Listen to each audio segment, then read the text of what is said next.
Okay, so welcome to this video, and here I'm going to talk about how one can learn from the other's mistakes.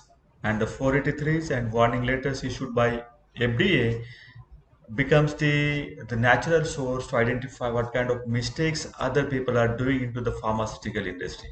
So this video is made with the intention to to understand what kind of observations US FDA is making, and how we can take the corrective actions and preventive actions before landing into this kind of observation. That is the only intention of making this video. So let us understand, this is the one of the 483 issued to the pharmaceutical company, and the observation goes this way. The accuracy, sensitivity, specificity, and reproducibility of test methods have not been established and documented. So there is a observation onto the method validation. Your firm QC laboratory has not validated analytical methods used in the determination of active residue from equipments used for processing of the following products. And then they have given the list of the products for which that specific method was used for the residue evaluation. What is the further statement? Your production unit has standalone non-dedicated manufacturing equipment that in absence of using a non-validated analytical test method, that is swab analysis by UPLC for determining type B equipment cleaning effectiveness, creates a potential for carryover of active residues remain on the equipment, leading to cross-contamination of the products manufactured using the same equipment. Your firm, in justification, stated that the firm was considering assay by SPLC method validation in substitution for equipment cleaning method by UPLC, whereas both the methods and their sample and standard preparations are completely different. And for example, assay by HPLC test method has tablets and or capsule for sample solution preparation, whereas cleaning test method has swapping stick for the sample solution preparation.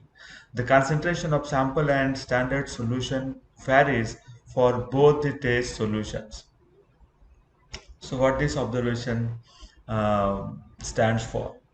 The one is the assay method is directly used for the swab analysis by using UPLC techniques.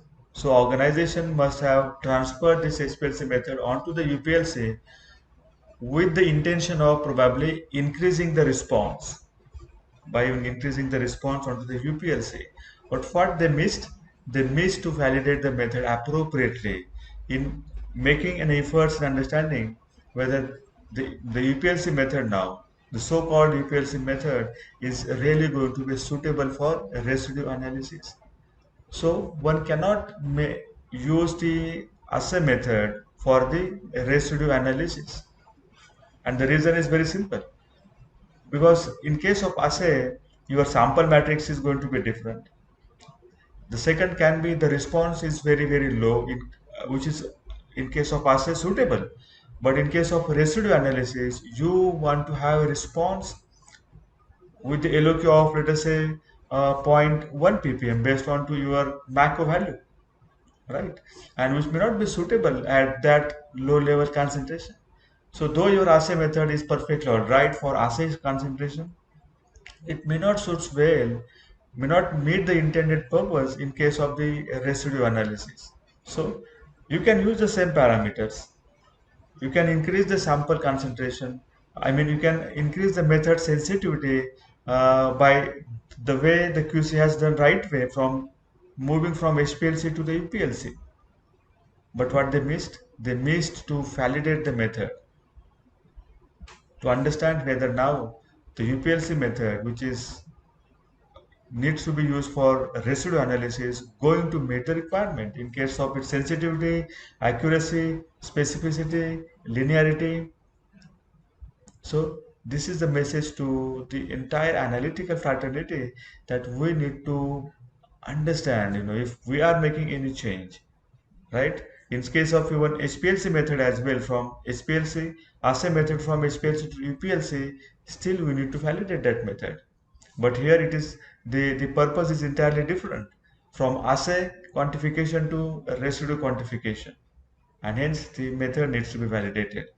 Even if you are using the same method for assay and residue, still you need to validate the methods for the different causes. Assay method needs to be validated, residue method also needs to be validated, even their parameters are common because the purpose is different. The sample matrix is going to be different for assay and the residue, and hence it is very important that we need to understand the importance of validating method of analysis, whether it's assay or residue or any another parameter in that sense. Thank you very much for watching, and I will meet you soon with another such kind of important and useful video and content. Take care and bye bye.